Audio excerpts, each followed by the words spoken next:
Бұл Нурньюс маалымат программасы, студияда мен Арзымат Аланов. Саламатсыздарбы? Алдыда күндүн негизги окуялары. Сузак районунда 100дөн ашык жаран ууланды. Тургундар айылда тойдо союлган жылкынын этинен ууланып калган айтууда. Туркияда кыргыз келин кайнатасы тарабынан өлтүрүлдү. Келиндин дене мүчөлөрү таштанды челектен, бир бөлүгү баштыктан табылган. Бүгүн Жогорку Кеңеш министрлер кабинетинин жаңы курам менен таанышышты. Парламентте талаш тартыш, кайым айтыштар орун алды. Анда түшүнүңүз жок экен анда. Ушундай команда менен каяка барасыз Акылбек Үсөнбеков? Абдулаков Мамадрасулович. Жакшы жакка барам. Ваучер эмне экенин түшүнөм, билем. Жок, министр түшүнбөй атпайбы? Президент айтып атса, президент саясатын жүргүзө албайбы анда бул министр? Бир мандаттуу округдан депутат болууну 300дөн ашуун талапкер каалады. Талапкерлердин көптүгү партиядан партияга секирик жасагандар коомчулукту ренжитмей болду.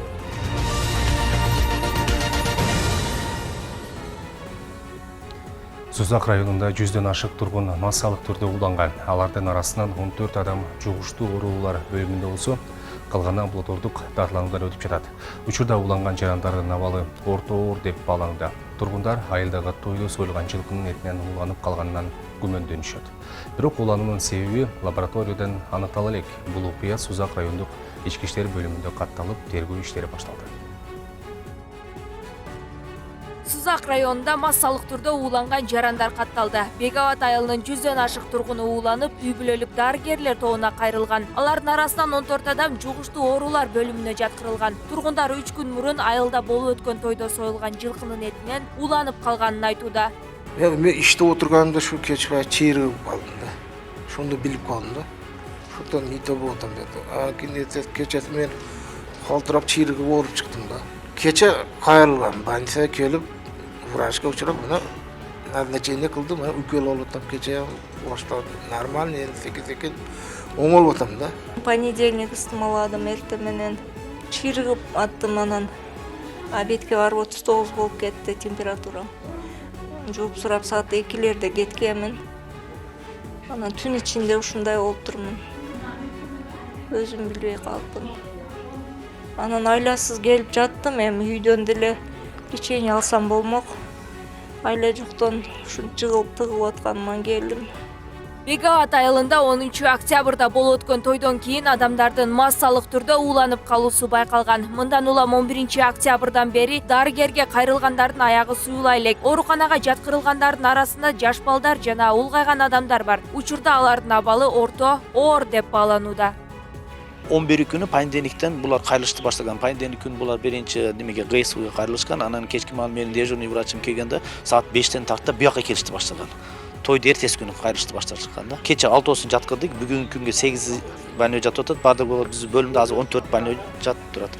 Больнойларды абалына карап, үйдө дарыласа боло тургандарды жардам көргөзүп, үйүнө кетирип атабыз. Жата тургандарды жаткырып атабыз. Бирок өтө оор абалдагысы жок, орточо оорлуктагылар айла жок, жаткырып калып атабыз. Көзөмөл болуп атат. Азырынча жарандардын эмнеден ууланганы лабораториядан тастыктала элек. Дасторконго коюлган тамак аштардан жана жылкы этинен тиешелүү анализдер алынган.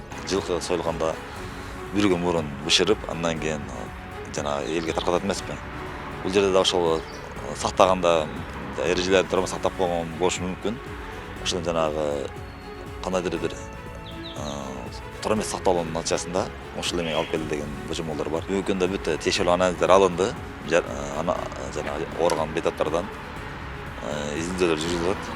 Ошонун жыйынтыгы боюнча дагы тактап иш-аларды жүргүзөбүз. 10 октябрда аталган айылдын тургуну үйүнө жана уулуна той берген. Анда 3 кой, 1 жылкы союлган. Тойго Бегават айылынын тургундары жана жакын дос тууган саналаштары катышкан. 9 күнү согум сойду болду. 10 күнү эл чакырдык.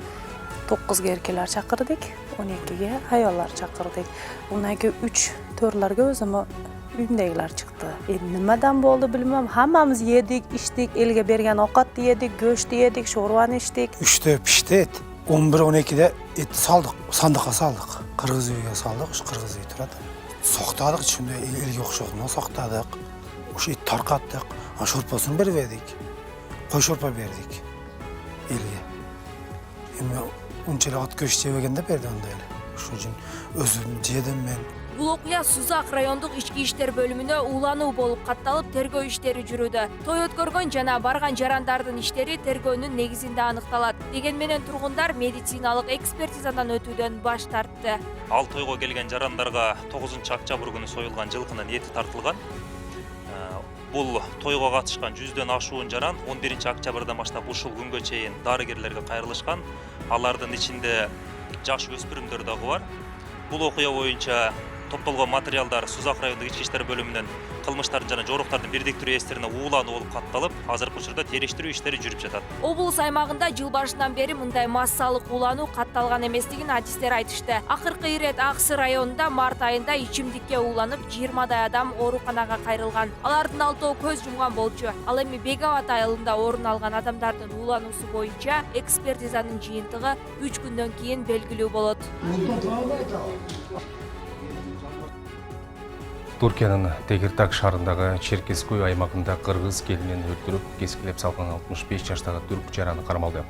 Бул тууралуу жергиликтүү маалымат булактары жазды. Маалым болгондой, кайната менен келинин ортосунда талаш орун алып, ал чоң чатакка айланып кеткен. Жардам сурап чаңгыган үндү уккан полиция кызматкерлери окуя болгон жерге келгенче кайната келинин бычактап өлтүрүп, кескилеп салган. Келиндин дене мүчөлөрү унаанын багажындагы таштанды челектен, бир бөлүгү үйүнүн жуулуучу жайындагы баштыктан табылган. Келиндин сөөгү тиешелүү экспертиза жүргүзүү үчүн Черкескөй мамлекеттик ооруканасына жөнөтүлгөн. Полициянын маалыматына караганда каза тапкан кыргыз келин 2 баланын энеси 31 жашта болгон. Кылмышка шектүү учурда камакка алынып, окуяга байланыштуу сурак берип жатат. Бишкекте бала асырап алуу ишине көмөк көрсөтүү убадасын берген акимчиликтин кызматкери кармалган. Маалыматка караганда Бишкектеги акимчиликтин биринде иштеген кызматкер бала асырап алуу ишине жардам берүүнү убада кылып, шаар тургунунан $3000 сураган. Акчасын алып, убадасын аткарбай койгонун айтып, ал жаран 6 октябрда милицияга кайрылган. Факт кылмыштардын жана жоруктардын бирдиктүү реестрине алдамчылык беренеси менен катталып, сотко чейинки өндүрүш иши башталды. Тергөө иликтөө иштеринин натыйжасында 59 жаштагы жаран кармалып, октябрь райондук соттун чечими менен үй камагына чыгарылды. Бүгүн жогорку кеңеш жаңы бекитилип жаткан министрлер кабинетинин жаңы курамы менен таанышты. Алгач өкмөт башчысы катары баяндаманы Акылбек Жапаров жасады. Ал өкмөттүн жаңы курамы алдыда жасай турган иштери көп экенин белгиледи. Мисалга, пунктөргө окшогон ири маселелер менен алектенип, экономиканы өстүрүүнү алдыга койгонун билдирди. Мындан ары карай өнүктүрө турган биз 4 факторго катуу көңүл бурабыз. Биринчи бул капиталга болгон жеткиликтүүлүк, экинчи технологияларга болгон жеткиликтүүлүк, үчүнчү жер ресурстарын эффективдүү пайдалануу, төртүнчү башкысы адам капиталынын өндүрүмдүүлүгү. Мына ушундай дем менен ишенимдүү сүйлөгөн Акылбек Жапаровго депутаттар тарабынан суроолор узатылды. 2 күн мурун эле президент Садыр Жапаров кийинки жылдын бюджетин көтөрүү боюнча убада берген. Тагыраагы быйыл 280 миллиард сом менен жабылса, кийинки жылы 400 миллиард сом болот дейт. Буга бүгүн айрым эл өкүлдөр ишенбегендей түр калтырып, суроолорун узатышты. Акылбек Үсөнбекович, мына быйылкы жылга бизге бюджеттин долбоору 203 миллиард болуп келди да, бирок сиз 400 миллиард кылам деп атасыз. Bir жылда экеси. Бул кандай жол менен кыласыз? Реалдуу турмушка ашап турган нерсеби бул? Таможнядагы көмүскө болуп аткан иш аракеттин баары бүт ачыкка чыгат. Президенттин буга эрки жетет. Пункттөр боюнча жеткенден кантип таможняга жетпей калсын. Ошондой каржыланышты бизге берди. Жалпы жонунан быйыл жылдын аягына чейин 280 миллиард сом менен бүтүрөбүз. Эмдиги жылы буюрса 400 миллиарддын деңгээлинде бюджетти аткарабыз деп турабыз. Ошондой эле айрым депутаттар министрлер кабинетинин жаңы курамына анчалык ичи чыкпай жаткандарын айтышты. Мисалга, билим берүү министрин сөз кылып, жада калса анын билимин да текшерүүгө жетишти. Президент Садыр Нуркожоевич инаугурациясында айтты эле, билим берүү тармагына ваучер системасын киргизебиз деп. Бирок мен билим берүү министринин бир дагы кадамын көргөн жокмун да, 1 жылга жакындап атат айтканында. Билим берүү министри жооп берсинчи, ваучер системасын түшүнөсүзбү, ал эмне деген качан киргизесиз? Мен жооп берем. Өз жооп берсин, саясат бияк жүрүп жатат да. Ваучерди мен деген азыр сизден угуп атам. Президенттин айтканын укпадыңызбы сиз? Инаугурациясын. Азыр мен айтам. Анда түшүнүңүз жооп келди. Ушундай команда менен каяка барасыз, Акылбек Үсөнбекович? Абдыбаков Мамадрасулович. Жакшы жакка барам. Ваучер эмне экенин түшүнөм, билем. Жок, министр түшүнбөйт атпайбы? Президент айтып атса, президент саясатын жүргүзө албайбы анда бул министр? Түшүнбөсө түшүндүрөбүз. же болбосо түшүнгөн кишини алып келет. Ал эми айрым эл өкүлдөр өкмөттүн курамын көрүп, сүйүнүп жаткандарын да жашырышкан жок. Ал тургай ийгилик каалап, мактап да жиберди. Команда күчтүү экенин айтып, ишеним артышты. Жалаң тажрыйбалуулар кетип жатканын белгилешти. Мен ушу залда 5-6 өкмөттү шайлап атабыз канча убакыттан бери. Мен ойлойм, азыркы состав профессионалдуу состав келди. Тигинин адамы, бунун адамы эмес. Кыргызстандын командасы келди. Көтөрө турган команда келди. Мен эмне үчүн мына айтып атам? Мына Акылбек туура Азбек Кожушевди алып келгениңиз жаныңызга. Мына экономический блокто айтайын. Ушундай Алыевди, ушундай тажрыйбасы бар. Көп жылдан бери эмгеги сиңген балдар келгенине сыймыктаныш керек. Мен ойлойм, бул келечекте жакшы пазыл президентке да ыраазычылык. Депутат Карамат Орозо болсо министрлердин баары барып Баткенге жашаса болмок деген кызыктуу пикирин ортого салды. Мунун да жөндүү себеби бар экен. Анткени Баткенде жашоо оор, ошол жактын көйгөйүн жон териси менен сезсин деген кыяс калтырды. Бирок ошондой көйгөйлүү жерди көйгөйүн чечүү үчүн ошол жердин өзүнүн жергиликтүү кадрлары керек. Бирок сиздин кабинет министрлеринин составында бир да Баткенден өкүл жок. Буга кандай жооп бересиз? Эмне үчүн Баткендиктерди эсепке алган жоксуз? Биз капабыз. Эми мурун Такай ошону менен иштеп келген Камчыбек Кыдыршаевич Ташиев вице-премьер деген должностьты алып иштеп атат. Укук коргоо органдарынын баары менен чогуу биздин коопсуздугубузду жана чек арабыздын бүтүндүгүн толугу менен мойнуна алды да. Ошондой эле жогорку кеңеште кылмыштуу топтор жөнүндө да кеп козголду. Анда улуттук коопсуздук боюнча мамлекеттик комитеттин төрагасы Камчыбек Ташиев кылмыштуулукту жойгонун айтып, үн көтөргүс болгон дейт. Ал тургай мамлекетти тоноп жаткан фарм мафиянын бетин ачтык. Кыскасы коррупция менен күрөш катуу жүрүп жатканын билдирди. Мурдагы министр мына жанагы Космосбек Чолпонбаев деген. Ошонун бир тууган карындашы бар экен. Алар толук бойдон ушул Министерство здравоохранения деңгээлине чыгарып алышкан мафияны. Демек, биз аны түшүрүшүбүз керек.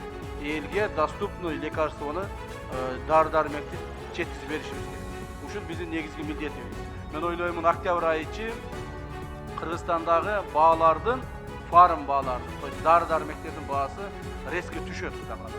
Бул учурда депутат Дастан Бекешев Ташиевке карата курч мүнөздөгү суроону берди. Сөз Матраимовдор темасы жөнүндө кетти. Ыңгайсыз суроого Ташиев мындайча жооп кайтарды. Ортодо кайым айтышуу орун алды. А некоторые члены кабинета министров ходят на тех, которых пастуризируют, и с ними же сидят за одним столом. Многие молодые граждане хотят уехать из страны. Они разочаровываются, видя это все. Как быть, когда вот такой пример? Просто хотелось бы, чтобы вы сами пример такой подавали. А мы их всех посадили, еще посадим. Кто будет заниматься коррупцией, несмотря на то, что там со мной пойдет в той, не той, Куран-Алкуту, всех мы накажем. В том числе вас тоже. Если вы нарушите закон, вас тоже будем наказывать, несмотря на то, что вы рядом со мной возле сидите. Поэтому я вас еще раз говорю, у кыргызов, кто ходит той или Куран-Алкуту, это принято. Поэтому, уважаемый Дастан Далайбекович, ни разу от вас я полезной критики не слышал. Все время критикуете то, что ненужное. Так вы лучше скажите, как исправить страну. Ана жөнүн эле отуруп алып туруп эле бул жерде сүйлөп коюп эле бирөөнү жамандап каралап, бирөөгө жаман сөз айтып койсом эле жакшы көрүнүп, таким образом коомду бузуп атасыңар. Айтсак, кече президент Садыр Жапаров өкмөт башчылыкка Акылбек Жапаровду дайындаган. Эгер кийинки жылга коюлган пландар аткарылбаса, анда чара көрө тургандыгын айткан. Жада калса, Жапаровдун ар бир кадамын жеке көзөмөлүнө аларын билдирген. Бүгүн болсо жогорку кеңеш министрлер кабинетинин жаңы курамын жана түзүмүн карады. Жоодар Бузумов, Нурбек Жеңишбек уулу, Нур-Ньюс, Бишкек. Бир мандаттуу округтан депутаттыкка атсалышуу үчүн арыз жазгандардын саны 300дөн ашкан. 13 октябрь арыз кабыл алуунун акыркы күнү саат 18:00 чейин уланды. Алардын ичинен 80 талапкер 12 октябрда тапшырган. Талапкерлердин көптүгү жана айрым талапкерлердин партиядан партияга секирип жасагандары коомчулукта ар тараптуу пикирлерди жараткан. Кененирээк кийинки материалдан көз чаптырыңыз. Бул шайлоого катышуу ниетин билдирген талапкерлердин тизмеси. Алардын ар бирине көз чаптырып айта турган болсок, убактым жетпейт. Сиз бул талапкерлер тууралуу БШКнын расмий сайтына кирип таанышсаңыз болот. Ал эми ушул күндүн 15:00-ндө алынган маалымат боюнча алардын саны 300дөн ашкан. Алдыда өтүүчү парламенттик шайлоого талапкерлердин көптүгү коомду ар тараптуу пикирлерди жаратпай койгон жок. Кайра-кайра шайлоо өткөрүүдөн тажабаган өлкөдө улам шайлоого катышуу ниетин көздөгөн партия жана талапкерлер да чарчабастыгы эл оозуна алынууда. Ал эле эмес, кайрадан депутат болгусу келген талапкерлер партиядан партия которуп секирик жасагандары да коомчулуктун шакаба чордонуна айланган.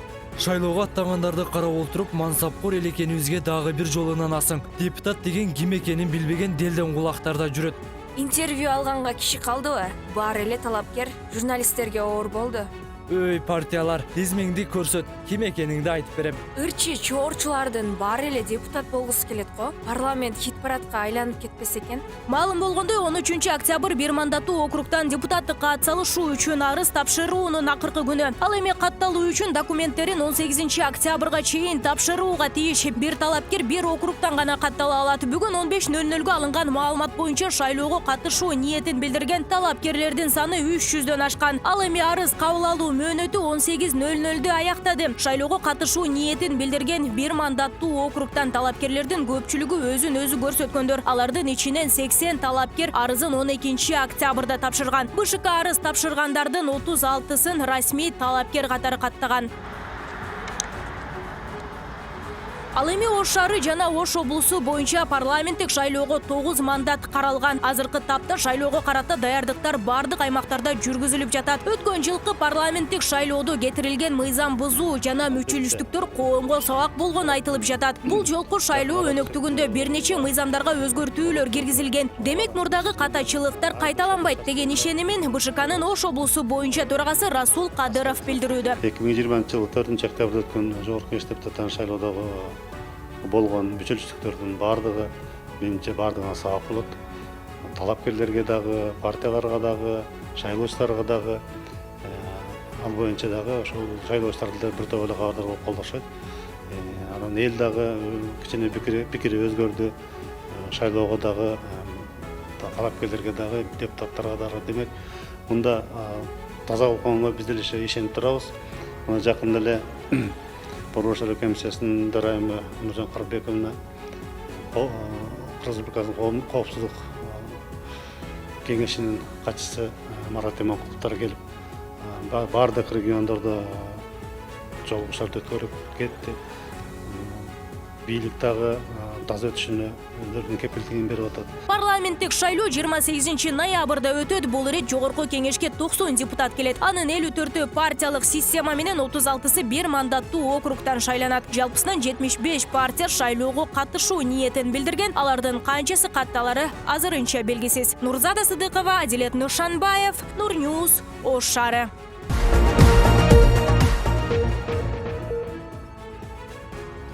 Кыргызстанда эпидемиологиялык кырдаал туруктуу. Республика боюнча 13 октябрга карата коронавирус илдети менен ооругандардын саны 63 түздү. Айрым облустарда акыркы 2 күн ичинде тажы илдети аныкталган жок. Алардын катарында Баткен облусу да бар. Аталган облустан эпидемиологиялык кырдаал аны менен бирге ПЦР анализдин арзандатылышы тууралуу баяндалды. Республикалык штабтын кабарлоосунда Кыргызстанда 13 октябрга карата коронавирустун 63 жаңы учуру катталды. 2 бейтап каза болду. Ак халатчандардын айтымында эпидемиологиялык кырдаал туруктуу. Акыркы чыгарылган статистикага таянсак, Нарын жана Баткен облустарында оорулуулар аныкталган эмес. Бишкек шаарында 35, Чүй облусунда 16, Ысык көл облусунда 8, Жалал Абад облусунда 2, Талас облусунда 1, Ош облусунда 1. Эми COVID-19 оорусу боюнча кырдаал область боюнча туруктуу деп айтып кетсек болот. Себеби акыркы суткаларда катталган жок Баткен областынын аймагында. Бирок 11 октябрь күнү бир учур Баткен районунан катталып, бул Ужум айылынан. Так мындай көз караш менен караганыбызда республика боюнча эле кичине туруктуу болуп атат. Баткен облусу боюнча жалпы 185.695 жаран эмдөөдөн өтүшү керек болчу. Алардын 74.678 гана вакцина алды. Муну менен облуста эмдөөнүн көрсөткүчү 40%ды түздү. Алардын арасында медицина кызматкерлери жана мугалимдер 70%ды камтыды. Ал эми адистер абалды туруктуу болуусуна эмдөөнүн таасири бар экенин билдирет. Ошол эмдөөлөрдү алыш керек. Бул эмдөөлөр пайдалуу, мына эч кандай зыян жери жок. Алгандан кийин организмде иммунитет пайда болот, оорубай калат. Ооруган учурда дагы жеңил формасынан өтөт. Ушул эмдөөлөрдүн натыйжасында мен ойлойм, Кыргызстан боюнча эле баягы ковид оорусу боюнча кырдаал туруктуу болгондугу ушул дагы себеп болот. Баткен облусунда Кытайдын Sinopharm, Казакстандын Казбас вакцинасы берилүүдө. Ал эми AstraZeneca вакцинасынын колдонуу мөөнөтү бүтүп, эмдөөгө жарамсыз. Ошол эле учурда Спутник V болсо сакталуу тартиби татаал болуп, облуста колдонулбайт. AstraZeneca бар, AstraZeneca жана сурогу бүткөнүнө байланыштуу AstraZeneca сайда айтабыз. Казбас менен Sinopharm. Негиз Спутник V деген бул өзүнчө бир жана холодильник, морозильниктерде сакталчу өтө шарты кыйын болгондуктан биз аны алган жокпуз. Негизинде бул Sinopharm. Өлкөдө абал турукташканы менен кошо коронавирус илдетин аныктоочу ПЦР тест тапшыруу да менчик лабораторияларда арзандаганы кабарланды. Алсак 3000 сомго чейинки жасалган анализ 1400 сомго түшүрүлгөн. ПЦР тесттин баасы арзандаган лабораториялар: Банецкий 1690 сом, Аквалаб 1700 сом, Гемотест 1400 сом. Азыркы тапта өлкө боюнча коронавирусту аныктай турган 19 лаборатория иштеп жатат. Анын ичинен 13 мамлекеттик, 6 менчик болуп саналат. Ал эми Кыргызстанда абал туруктуу дегени менен санитардык талаптарды сактоо ошол бойдон калтырылган. Бактыгүл Мирадилова, Куштар Абдикар уулу, Нурньюз, Баткен облусу. Тажикстан менен болгон чек-араны тактоо иштери активдешти. Бул тууралуу Улуттук коопсуздук мамлекеттик комитетинин башчысы Камчыбек Ташиев бүгүн парламенттин жалпы жыйынында депутаттын суроосуна жооп берип жатып билдирди. Аны билдирүүсүнө ылайык акыркы күндөрдө жазган чек-ара 90 чакырымга барып калган. 114 чакырымды жазып бүткөндөн кийин экинчи этапка өтөбүз. Башкача айтканда чек-араларды аныктоо боюнча иштер толуп жүрүп жатат. Акыркы убакта Тажикстан менен болгон чек-араны аныктоо иштери активдеше баштады. Себеби билесиздер, алар менен болгон чек-ара жабык болгону үчүн жана башка бир нече себептерден улам активдеше баштады, деди Ташиев. Ошондой эле Өзбекстан менен болгон чек-ара посттору экономикалык таңкыстыктан улам ачылбай турганын кошумчалады. Кыргызстан менен Кытайдын чек-арасындагы көзөмөл өткөрмө бекеттерине киргизилген чектөөлөр толук алынды. Бул тууралуу Жогорку Кеңештин жалпы жыйынында маалымат берип жатып, министрлер кабинетинин төрагасынын милдетин аткаруучу Акылбек Жапаров билдирди. 2 күндөн кийин төрагаттан 32 эмес 64, Эркештамдан 22 эмес 44 машина кире баштайт. Кытайдын талаптардан баарын толук аткарып бүттүк. Тургар бүгүндөн баштап тоскоолдуксуз иштей баштады. Эркештам 2-3 күндө баштайт. Кытайдан товар оор жүк ташуучу машиналар менен ушул 2 бекет аркылуу ташылып келет. Коронавирус пандемиясына байланыштуу алар дээрлик жабылып, соодагерлер товарын ала албай калган. Мындан улам алар нааразылыгын билдирип, өкмөттөн маселени чечип берүүнү өтүнүшкөн. Нурньюз маалымат программасынын алкагында эл аралык жаңылыктар менен үч кайта тааныштыра кетсек, Пальма аралында дагы 800 тургун жанар тоонун тынымсыз атылуусунан улам эвакуацияланды. Грециянын Крит аралында күчү 6 балдан ашкан күчтүү жер титирөө болду. Жердин силкинүүсү аралдын түштүгүндө кичинекей цунамини пайда кылган. 72 жаштагы киши аялы терезеден бир эле тарапты көрө бергенине нааразы болгон. Мындан улам ардагер ойлонуп отуруп, жубайына өзгөчө үй куруп берген. Ушундай дүйнөдө кечкен өзгөчө жаңылыктар менен Асылбек Тагайбек уулу тааныштырат. Пальма аралынын дагы 800 тургуну Кумбре Вежа жанар тоосунун тынымсыз атылуусунан улам эвакуацияланды. Куткаруу кызматтары адамдарга эң керектүү нерселерди, документтерди жана үй жаныбарларын алууга көрсөтмө берип, эң аз убакыт беришти. 40 жыл жашаганын билдирген тургундар лава үйлөрүнө жетпей тургандыгына ишенишүүдө. Бул жанар тоо жарым кылым бою уктабай сентябрь айында активдүү боло баштаган. Жанар тоо кыязы тынчыбайт. Жалпысынан аралда дээрлик 7000 адам эвакуацияланган.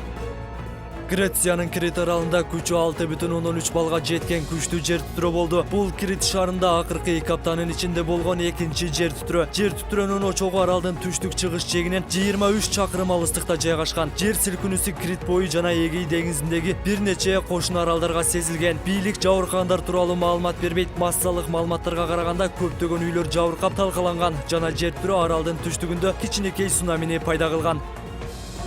Чоң жыйырмага кирген мамлекеттер мындан ары кааласа да, каалабаса да талиптер менен иштешип, ал тургай гуманитардык жардам берүүгө мажбур болууда. Бул тууралуу Италиянын демилгеси менен уюштурулган онлайн саммитте сөз болгонун BBC жазды. Германиянын канцлери Ангела Меркель Афганистандын хаос жарылышына эч убакта жол бербеш керектигин айтты. Ал эми АКШ лидери Джо Байден Афганистанга финансылык жардам түз эле талиптердин колуна эмес, эл аралык уюмдар аркылуу берилиш керектигин билдирди. Саммиттин катышчылары батыштын алдында өзгөчө оор тапшырма турганын белгилешти. Тагырагалар көп өлкөлөрдө террордук топ деп эсептелген Талибан уюмунан кыйгап өтүп, карапайым Афган элине жардам берүү керек деп эсептейт. Сингапурда коронавируска каршы эмдөө милдеттүү болуп калды. Мындан ары эмдөөнүн толук курсун бүтүргөндөр жана дарынын экинчи дозасын алгандар 2 жумадан кийин гана соода борборлоруна, туристтик жерлерге, оюн-зоок парктарына, кафе жана ресторандарга бара алышат. Сингапурда өлкөнүн тургундарынын 80% ашыгы эмдөөдөн өткөн. 72 жаштагы киши аялы терезеден бир эле таратуу көрө бергенине наразы болгондон кийин ойлонуп отуруп ушундай өзгөчө үйдү курган. Эми үйдүн бир жеринде турганда кээде тала, кээде токой көзгө урунат. Кусичтин үйүнө келген жергиликтүү журналисттер менен аялы сүйлөшүүнү каалаган эмес. Ал эми кожоюн мындай курулушка 6 жыл сарптаганын айтып берген. Ал ортодо жүрөгү карма ооруканага жаткалган. Ойлоп табуучу дарыгерлерден өмүрүн жок дегенде 1 жылга узартууну абдан суранган. Кусич бул өтүнүчүн долбоорду көптөн бери көкүрөгүндө багып, ойлонуп ишке ашырууну эңсеп жүргөнүн, эгер кайтыш болуп кетсе эч ким аягына чыкпай, үй ошол бойдон бүтпөй калары менен түшүндүргөн. Кусичтин айтымында бул там башка имараттарга караганда жер түтүрүүгө да жакшы туруштук бере алат. Үстүбүздөгү жылдын 7 жана 9 октябрында Памир кыргыздарына 95 тонналык гуманитардык жүк жеткирилди. Бул тууралуу Улуттук коопсуздук мамлекеттик комитети билдирди. Маалыматка караганда жүктү Улуттук коопсуздук мамлекеттик комитетинин экспедициялык тобу алып барган. Тажикстандын аймагы аркылуу өткөн коридорду кооптулук болгондуктан биринчи жолу Кыргызстандын өкмөтү бекиткен тизме боюнча гуманитардык жардам Афганистандын өзүнүн сатып алынды. Жүктүн жалпы көлөмү 95 тоннаны түздү деп айтылат маалыматта. Экспедициялык топ этникалык кыргыздардын мындан ары коопсуз жашоосун жана Афганистандын аймагы аркылуу эркин жүрүүсүн камсыз кылуу боюнча жогорку деңгээлдеги макулдашууларга жетишкенин белгиледи. Калкты арзан пайыз менен турак жай сатып алуу боюнча мамлекеттик ипотекалык компания калкка түшүндүрүү иштерин улантууда. Учурда өлкөнүн түштүк аймагы Ош, Баткен, Жалал Абад облустарынын калкы менен тийиштүү адистер жолугуп, аларга ипотекалык негизде кантип турак жай сатып алса болот жана кандай шарттар коюлган. Толук маалымат жеткирилип жатат. Ошондой эле жарандар ипотекага сатып алуу үчүн керектүү иш кагаздарын чогултууда кабылып жаткан көйгөйлөрүн айтып, сунуштарын билдиришти. Быйыл мамлекеттик ипотека компаниясы Менин үйүм 2020-2026 программасын 16 сентябрдан тартып жолго койгон. Аталган компаниянын бул экинчи ирет ишке ашырып жаткан программасы болуп саналат. Буга чейинки арзан турак жай 2015-2020 программасы менен 5000ден ашуун жаран үйлүү болушкан. Бүгүнкү күндө программа алкагында кредит 2 багытта берилет. Бул биринчи багыт жеңилдетилген ипотека, бюджеттик мекемеде иштеген жарандар үчүн. Экинчи багыт арзан ипотека, бул жарандардын бардык категориялары үчүн. Бардык категория дегенде бул жеке чөйрөдө иштегендер, айыл чарбада иштеген жарандар, бюджеттик чөйрөгө кирбеген. Эки багыттын айырмачылыгы пайыздык ченде. Бюджетниктерге бүгүнкү күндө 4% менен берилип атат ипотекалык кредит 25 жылга. Бардык жарандарга 8% менен берилип атат. Бирок 8%да бул абдан ыңгайлуу шарттар. Бүгүн мына ушундай кабарлар болду. Бардык жаңылыктар биздин интернет баракчаларыбызда жеткиликтүү. Дареги экранда көрсөтүлгөн. Мен сиздер менен коштошом. Көрүшкөнчө саламатта болуңуздар.